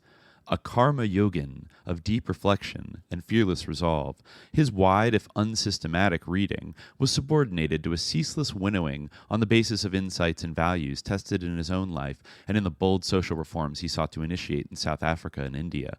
He willingly called himself a, quote, socialist and a communist in appropriate contexts, but his convictions were distilled from the moral stamina of the Indian masses and the spiritual heritage of humanity rather than from the secular theorists and sectarian ideologies of the past century and a half.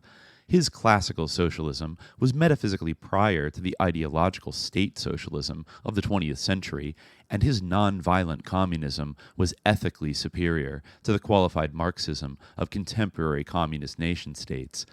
Since social and political institutions possess neither cognitive flexibility nor fidelity to conscience, Gandhi was wholly convinced that all social systems essentially depend upon and cannot rise beyond the enlightened individuals, however few, who participate in them.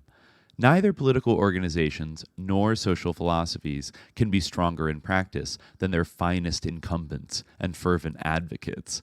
That's an interesting argument. I feel like that is tailor-made for the CSDI, martini crowd to be like, oh, so true. Yes, we need a few enlightened individuals. That makes all the difference, right? All these like bourgeois fucking people. Like it sounds like that might be gassing them up.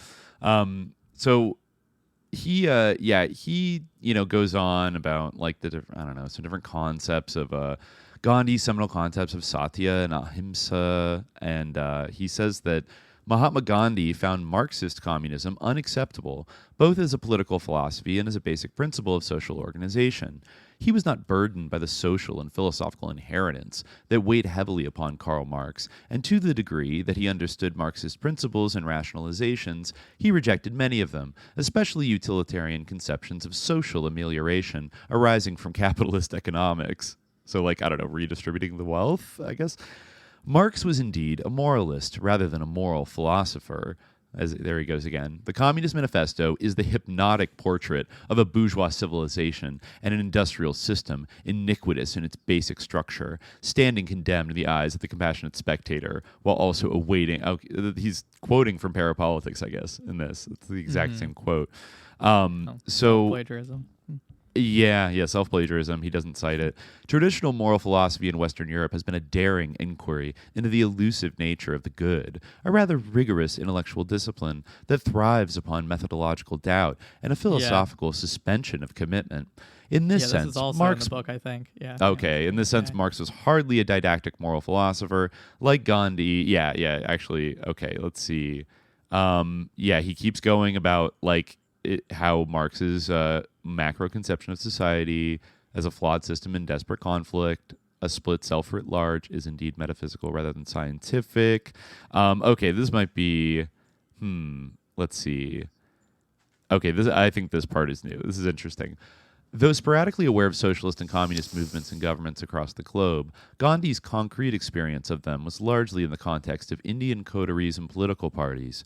When in 1924 baseless rumors circulated that he would be invited to visit Soviet Russia, he wrote that he had no intention of going there because his own work in India was still in an experimental stage and foreign excursions would be premature. Until his efforts succeeded in India, he saw no reason to move beyond that sphere of Dharma. Though he did not claim to fully understand Bolshevism as a political philosophy, he was clear and decisive in his reaction to it. This next slide is interesting. I am yet ignorant of what exactly Bolshevism is. I have not been able to study it. I do not know whether it is for the good of Russia in the long run. But I do know that insofar as it is based on violence and denial of God, it repels me. I do not believe in short, violent cuts to success. The Bolshevik friends who are bestowing their attention on me... Interesting. I'm going to read that again. I wonder what that's about. The Bolshevik friends, this is in 1985 when Gorbachev took over. The Bolshevik friends who are bestowing their attention on me should realize that however much I may sympathize with and admire worthy motives, I am an uncompromising opponent of violent methods, even to serve the noblest of causes. It's giving mind war a little bit, right? Yeah. The true warrior, the true enlightened warrior does not need to resort to violence. Yeah. Even though, problem. Michael fucking Aquino saying that, shut the fuck up, dude. Phoenix program ass. Anyways, 4 years later... Yeah, it usually just means, you don't get your hands dirty, and you have some kind of, intellectual or, support role in a war machine. Basically. Yeah, and because of phenomena such as parapolitical structures, the violence that your system carries out to protect its interests gets to be obscured and unacknowledged, so you don't have to cop to doing it, so that you can sit in your fucking mansion in Santa Barbara and tell a bunch of rich people that you're above violence personally. Actually, the Bolsheviks would be cool, but they did a violence, and right. I'm just too enlightened for that. Like Gandhi. You know, that's why I think these Western people love Gandhi so much, because he's like an anti-communist, like sort of leftist guy who like hated Bolshevism and for a variety, I'm sure, of like complex reasons, like was able to prevail without like a literal armed insurgency, but also was like with British consent, essentially, right? Like, I mean, they pulled out, but then it becomes, they can kind of twist that into this model, this ideal model of like the good kind of revolution. But anything that involves guns and overthrowing like a violent system by force, no, it's not enlightened. Okay, so he goes on a little more. He says that 4 years later, Gandhi was asked whether the social economics of Bolshevism constituted an appropriate model for India, replying that the abolition of the institution of private property was an economic application of the ethical principle of aparigraha, or non-possession. He insisted that it had to be undertaken voluntarily as a result of moral choice. Reiterating his rejection of violence to achieve even the most laudatory ends, he also pointed to the nobility of many Bolsheviks. Quote from Gandhi: "There is no questioning the fact that the Bolshevik ideal has behind it the purest sacrifice of countless men and women who have given up their all for its sake, and an ideal that is sanctified by the sacrifices of such master spirits as Lenin cannot go in vain. The noble example of their renunciation will be emblazoned forever and quicken and purify the ideal as time passes." Interesting. So, since Gandhi traced ignorant wrongdoing by individuals to repressive systems and erroneous views, he rejected any social philosophy or political methodology that condoned violent retaliation against an individual or class of people. Systems may have to be dismantled and views transformed, but individuals who identify with them have to be morally persuaded by appeals to conscience rather than by coercion, including the disguised coercion of claims of national interest and historical inevitability. Communism as an ideology was repugnant to Gandhi, though he readily sympathized with its declared ideals and ultimate ends. Quote, "For experience convinces me that permanent good can never be the outcome of untruth and violence. Even if my belief is a fond delusion, it will be admitted that it is a fascinating delusion." Okay. Okay. When he encountered the shibboleths of socialism and communism among discontented intellectuals, some of whom were associated with the Indian National Congress, he was, generally speaking, unimpressed. In addition to his philosophical objections to any overt sanction of violence, he viewed the specious doctrine that nothing positive could be achieved without first gaining the power of the state as little more than a convenient excuse for avoiding useful work at hand. Self-transformation through deliberate commitment to chosen values and the ungrudging willingness to sacrifice one's own social advantages for the sake of others, especially the disenfranchised poor. He found socialists and communists alike wrangling interminably over details, engaged in endless political squabbles and petty grievances, and generally more prone to speechify than to work actively for others. Late in life, Gandhi generously appealed to communist workers to follow the essential principles they espoused, to abandon the fatalistic belief that India could be saved by external sources, and to take satyagraha seriously. Another Gandhi quote: "Your principles are fine indeed, but you do not seem to follow them in practice, for you do not seem to know the difference between truth and falsehood, or justice and injustice. What is more saddening about you is that, instead of having faith in India and drawing inspiration from its unrivaled culture, you wish to introduce Russian civilization here as if Russia was your motherland. I disapprove of relying on any outside power, however much that may materially benefit us, for I believe in the principle that your eating is not going to satisfy my hunger, and that I can satisfy my hunger only by eating myself. You also use the word satyagrahi as part of your jargon, but anybody who uses this word should realize that by doing so, he accepts a great responsibility. A satyagrahi should rely wholly on truth. He cannot then afford to be ambiguous in his attitudes. He cannot jump onto a bandwagon. In brief, he cannot depart from his principles in the smallest degree. A satyagrahi cares for nothing but truth. He will give no pain or do no injustice whatever to anybody, either in thought, word, or deed, and he must always have perfect clarity in his thoughts." All right, bro. Like, Okay. These fundamental criticisms of communism and socialism were largely similar because Gandhi discerned little difference in their actual weaknesses. This was partly because he saw little theoretical distinction between true communism and real socialism. Quote, "My communism is not very different from socialism. It is a harmonious blending of the two. Communism, as I have understood it, is a natural corollary of socialism." Okay, we're getting a little mixed up with the terms here, I guess. Yeah, so he would use this term and be like, yeah, I'm a communist, but in a kind of anarcho-communist kind of way, you know? But then also there's actually specific of actually existing communism, both in India and right. I mean, it goes to the point that communism, calling yourself a communist is very unhelpful in terms of illuminating what someone actually believes and stands for, it's not necessarily a new phenomenon, single term self-identifications are not really that illuminating on that front. I feel we compared it before to saying I'm a Muslim. You don't really know too much about what that person believes just from that statement. Same thing with I'm a communist. It's go on, tell me a little even bit if you start attaching the hyphens to it, it's still not always exactly it seems clear. like he's even criticizing the same phenomena among communists where from their point of view they're appropriating his terminology of satyagrahi. Right. So exactly. So they're not really embodying his nonviolent vibe. But I feel like there were definitely elements of that, where I felt like you were picking up on what I kind of skimming through what his theosophical writings. I kind of feel like I understand what was appealing about Theosophy to Raghavan Iyer. We talked about Aquino's bemusement that he would be taken in by the intellectual charlatan of Helena Blavatsky. But reading over his theosophical writings, it seems like he doesn't get so much into the weeds of it, and it's kind of just what he likes about it seems to be that it basically identifies India as or at least in his conception, it identifies India as the root of all knowledge, right? Of all esoteric and true wisdom.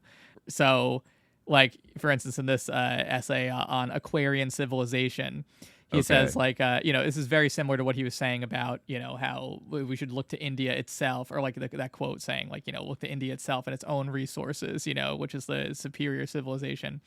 The regeneration of global civilization through a tapping of the inward spiritual resources of humanity is the enigmatic, hermetic, and avataric function exemplified by Hermes Thoth. It is a sacred function central to every mystery school in recorded and unrecorded history. It goes back to Dakshinamurti, the initiator of initiates, which I think is an incarnation of Shiva, if I'm not mistaken. It is an aspect of Shiva. I guess maybe not an incarnation, but an aspect of Shiva as a guru, the initiator of initiates, and it has never been absent from the earth. It has been self-evidently crucial when the beginnings of civilizations were laid in different parts of the world.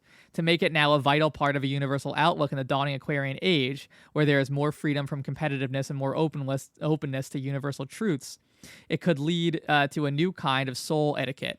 Founded upon the principle of drawing the larger circle, there could be the elaboration of a new code of relationship between human beings which would be more hospitable to the profoundly paradigmatic teachings of the Upanishad.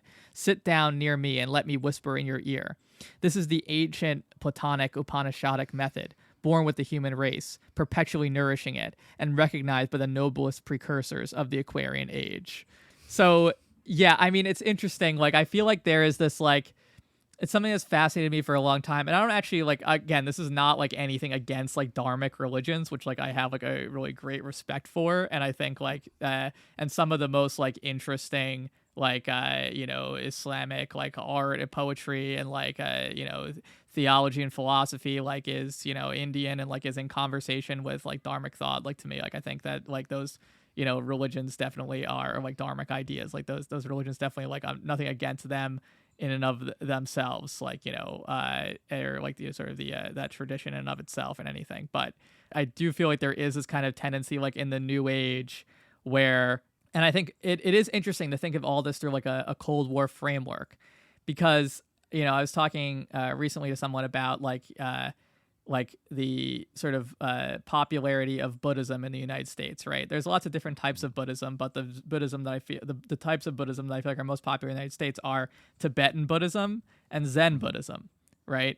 Like, would you, based on absolutely. Which, absolutely. like, in a Cold War context makes sense. Like Zen Buddhism, which is most popular in Japan, right? Yep. Which, it became like a U.S. like client, occupied state, like after World War II. And Tibetan Buddhism, which, obviously, like, is from Tibet. And, like, so the fact that those forms of Buddhism became the most popular in the United States, like, kind of makes sense, like, when you think about it through, like, in a Cold War context.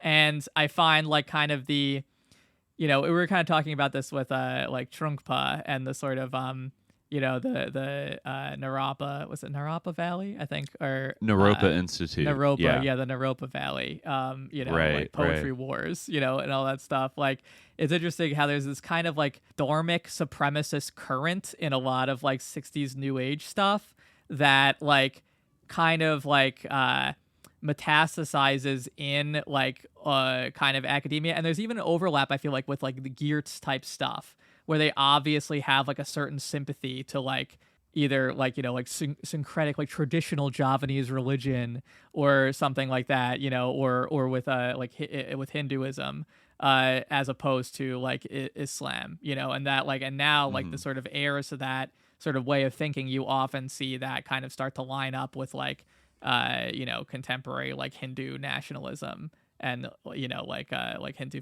stuff, So I find that like very, and I definitely can see like, I'm not saying this guy was like, Hindu that he would have like necessarily like believe in that, but you definitely can see that kind of like, like muscular, like sort of leadership taking, like dharmic positionality in these like theosophy writings, I feel like. Yeah, definitely. And like kind of the same sort of like, I kind of am seeing the sort of Marxism, Islam, the red-green alliance here, because I feel like both like it's the same type of thing, like the same sort of narrative that you see, where like one is being framed as like this non-violent and like peaceful religion that has never done anything wrong, and the other one is being framed as like just violent and also like a foreign invader in India, Like, exactly. These Russians, like you're going to import Russian culture into our unparalleled culture, which for sure, exactly I understand that how impulse, people like how like sort of Hindu nationalists talk about Islam, right, like, exactly. that was brought by like Mughal invaders and like isn't actually like of India, Yeah, well, just to go off a little more, there's a little more here in this article about Gandhi and socialism, and Iyer, I think, like, tips his hand once again, and there's a pretty funny Gandhi quote here.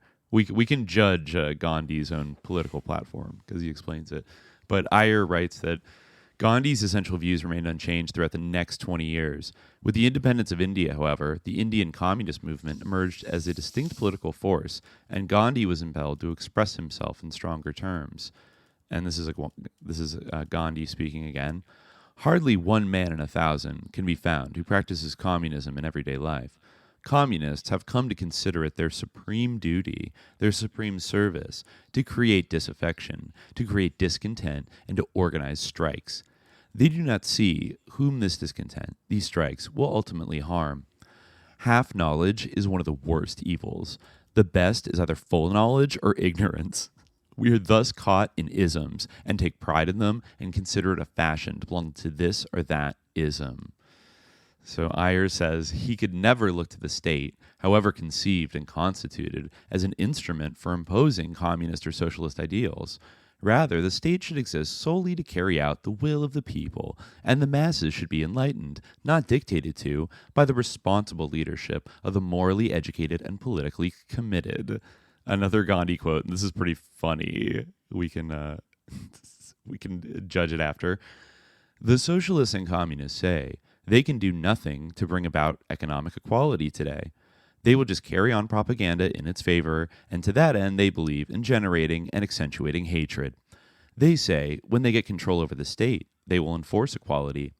Under my plan, the state will be there to carry out the will of the people, not to dictate to them or force them to do its will. I shall bring about economic equality through nonviolence by converting the people to my point of view, by harnessing the forces of love as against hatred. I will not wait till I have converted the whole society to my view, but will straightway make a beginning with myself. Like, cool plan, bro. Like, you're just gonna love everybody, and then the capitalists are gonna like give up all their, you know. It's like that Gandhi thing, right? Of like, okay, bro, like I know you're very charismatic. Do anything violent at all. You have to just be like a Riz master like Gandhi and just like convince everybody. Yeah, which is definitely exactly what happens. Yeah. It's just he's acting like, like you just need like the equivalent of like Kendall Jenner to walk up to the riot cop and like give him a Pepsi and like do that effectively enough, and everyone will just drop what they're doing. It's a pretty condescending argument considering what the Bolsheviks were like confronted with when they took power. Like, if only Lenin had just tried love, with the White Russian, aristocracy and the generals and the 20 armies that invaded Russia to like crush them and kill them all. Like, if only he had chosen, like, what at a certain point, like, okay, bro, like, easy for you to say Rhodes Scholar, but like, there's a concept of self-defense that I feel like he's not even, or that, if a population is like brutally, murdered and brutalized and kept in, a horrible state of existence, that like what they don't have the right to fight back with force when like force is regularly being used against them, like overwhelming force. Interesting philosophy. So, I guess let's see. Wow, he's kind of an essentialist. Gandhi's kind of an essentialist. Iyer says Gandhi could not endorse any apocalyptic theory of revolution from the top down, even one in which the intelligentsia would be used to make the proletariat politically self-conscious. His political and social reformation had to emerge from the awakened masses, and any assistance by intellectual classes could be effective only if they lived amidst the poor, identified with them, and worked alongside them. Preaching to workers was too easily the first step towards forming a new class of exploiters, which replaced the ruling elite without radically altering the inherently unjust and inequitable social structure.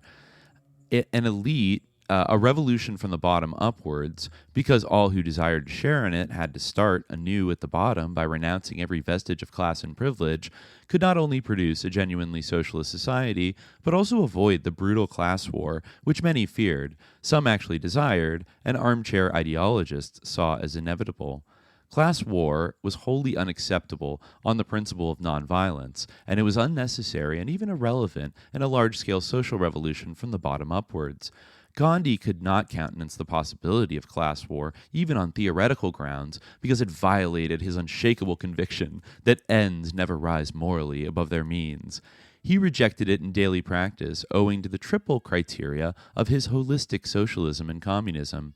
First of all, social reform must include everyone, oppressor as well as oppressed, capitalist as well as exploited. Secondly, such inclusion must be voluntary and not coerced. And thirdly, it must clearly distinguish between the inequities that will necessarily remain even in the best societies while utterly abolishing eradicable inequalities. And Gandhi says, inequalities in intelligence and even opportunity will last till the end of time. A man living on the banks of the river has any day more opportunity of growing crops than one living in an arid desert. But if inequalities stare us in the face, the essential equality, too, is not to be missed. Every man has an equal right to the necessaries of life, even as birds and beasts have. And since every right carries with it a corresponding duty, and the corresponding remedy for resisting any attack upon it, it is merely a matter of finding out the corresponding duties and remedies to vindicate the elementary fundamental equality. The corresponding duty is to labor with my limbs, and the corresponding remedy is to non-cooperate with him who deprives me of the fruits of my labor. And if I would recognize the fundamental equality, as I must, of the capitalist and the laborer, I must not aim at his destruction. like once again, like it's a cool story until a capitalist like tells you to fuck off and like hires a bunch of goons to like kill you or beat you up, like for, you know, saying he should give up his money, right? Like, yeah. I mean, it's like, yeah, fun idea, but you could see why this, like, just the new age, like, California people just fucking like love this line of thinking, right? Is that, you know, he's actually the real communist who is preaching that under no circumstances can you ever, you know, aim at, also saying like aim at the destruction of the capitalist. You know, destroying the capitalist class does not mean kill them. It means like liquidate them as a class, which means turn them into everybody else, like turn them into regular people, like not kill them. Like there's hypothetically a very like a way you could completely obliterate or destroy like the capitalist ruling class and not like murder them all. I mean, that which seems to be his kind of like assumption that he's arguing about bringing them in, but I feel like he's actually arguing about like giving them quite a wide berth and actually like not going after the money, which is kind of like a really critical aspect of it. And that by his like cool, awesome, enlightened example that they're totally just going to like, you know, wow. Yeah. This is another direct quote from Gandhi, the final direct quote from Gandhi here. By the nonviolent method, we seek not to destroy the capitalist, we seek to destroy capitalism. We invite the capitalist to regard himself as trustee for those on whom he depends for the making, the retention, and the increase of his capital. Nor need the worker wait for his conversion. If capital is power, so is work. Either power can be used destructively or creatively. Either is dependent so you're on the equal other. Footing. Okay, yeah. Immediately the worker realizes his strength. Immediately the worker realizes his strength. He is in a position to become a co-sharer with the capitalist instead of remaining his slave. If he aims at becoming the sole owner, he will most likely be killing the hen that lays golden eggs. Bro, he just did a job creator thing. Not the hen. He just did Not a fucking that classic hen. Talk about metaphysics that, if you get rid of the capitalist, like they'll just like not be able to be productive or something. Like worker management. What about Yugoslavia, Gandhi, a great ally of India? They had worker managed, you know, factories and everything that were on the whole pretty effective. But I guess he wouldn't have liked that because that's mean to the capitalist who needs to be, I don't know, coddled and like finessed because it would just be so bad if like anything bad happened to them that we can't risk it. It would just violate, you know.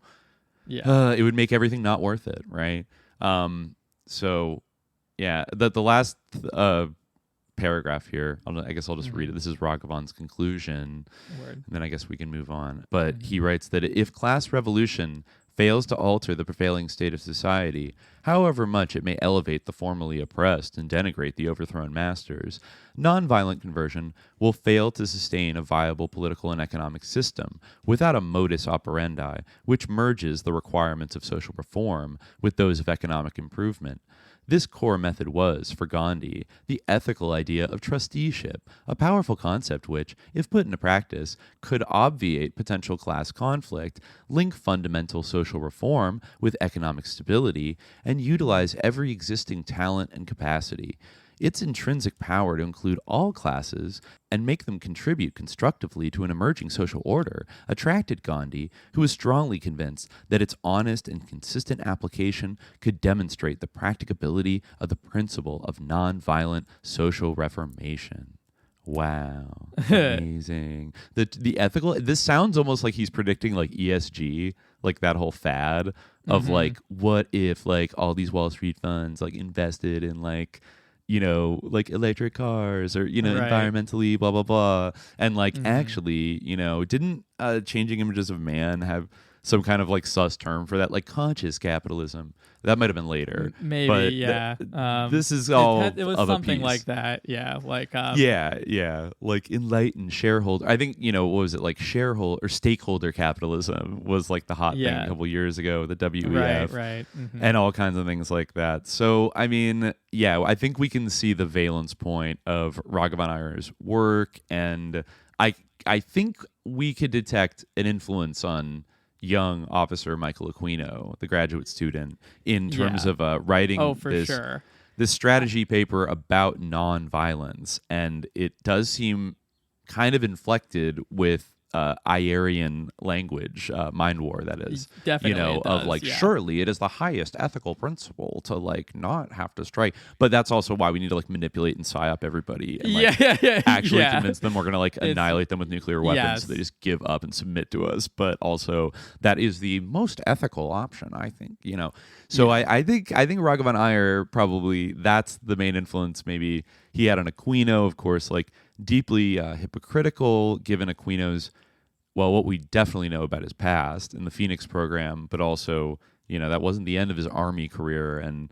I think we're still digging through the weeds of exactly what the fuck he was up to in the 1980s. But I think we're pretty sure if like, I would, besides doing a Wewelsburg, Nazi occult ritual, in Heinrich Himmler's castle with like the NATO high command in the early 80s and the child molestation at Presidio, I'm pretty sure he was involved in some Iran-Contra shit, maybe somewhat deeply, who knows. But I just wanted to throw in one other thing about Raghavan Iyer, because, we did talk about these tangential connections between, obviously, Aquino, Santa Barbara, Iyer, Aquino's mother on KPFA, both, the institute where Iyer worked and KPFA got tons of money from the Ford Foundation, et cetera, all these names swirling around. But, I don't think we had checked or looked and seen, was there a direct connection between Raghavan Iyer and KPFA?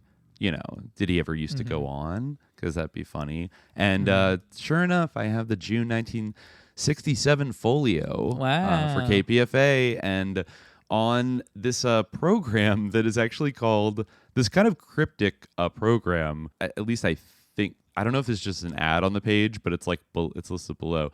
But this is Cuisine Bourgeoise, a new program by Sasha Shore, with a picture of like an old guy. I'm not sure who it is, but then below there's like a listing of all the programs during the week, and they do have here at 8:00 Community Discussion Project, a report on peace movements around the world. Devi Prasad, General Secretary of the War Resisters International, reports on the peace movements and is questioned by Raghavan Iyer, W.H. Ferry, Charles Hubble, and Dr. Butler at the Center for the Study of Democratic Institutions. For meeting locations, please call N02-1492, June 26th, 1967. So right in the heart of the 60s, KPFA was like doing like radio programs from the Center for the Study of Democratic Institutions with Theosophist Lord. There were a ton of Theosophists like working at KPFA, so I honestly would be really surprised if like Raghavan Iyer had never been on KPFA. But yeah. So that, I'm sure there's probably other appearances. I just Googled like Raghavan Iyer KPFA folio, and and Southern Renaissance Pleasure Fair 1964 program. Wait a minute, was he involved with Sus Renaissance Fairs? Let me just double check. No, but I think maybe Renaissance Fairs. Yeah, so I wouldn't be surprised. Fairhistory.org. There's like, somebody made a very interesting like full KPFK is pleased to note, at last you too may witness the dramatic extravaganza of our age, Ubu Raw. Alfred Jerry's play, right? Yeah. This is an ad I'm looking at here. This is in Los Angeles. I don't know what year this is from. That's like a very like kind of like symbolist, like occulty play. I feel like that's like kind of beloved of, kind of like sus, like Artodian, like occulty theater people. Interesting. Is this old? Yeah. What year is this from? I'm trying to see. Pleasure. Oh, this is 1964. Yeah. This folio. And Uberwa, it looks like a pretty like dirtbag kind of flyer. There's a quote here, like, should I even bother to mention Uberwa? It is a filthy practical joke which deserves only my scornful silence. I observe with pleasure that the audience firmly rejected this excess of ineptitude and crudity. These jokers have laughed at us far too long, and this time they have gone too far. Francisque Sarcy, I guess that was a review. This play is The Death of Theater, WB8. Yeah. Okay, yeah. The Coronet Theater in La Cienega in Los Angeles. So that was the LA branch of Pacifica, KPFK, that was putting that on. I don't see Let me see. Yeah, I don't think, even though this kind of came up, I don't see any Raghavan Iyer. There's a picture of Antonin Artaud and Chai-Po and the Sorcerer just published. But anyway, so we do have the confirmation that, like, you know, Iyer was he's on the free radio, you know. The needs of the few.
Into a pre-collected area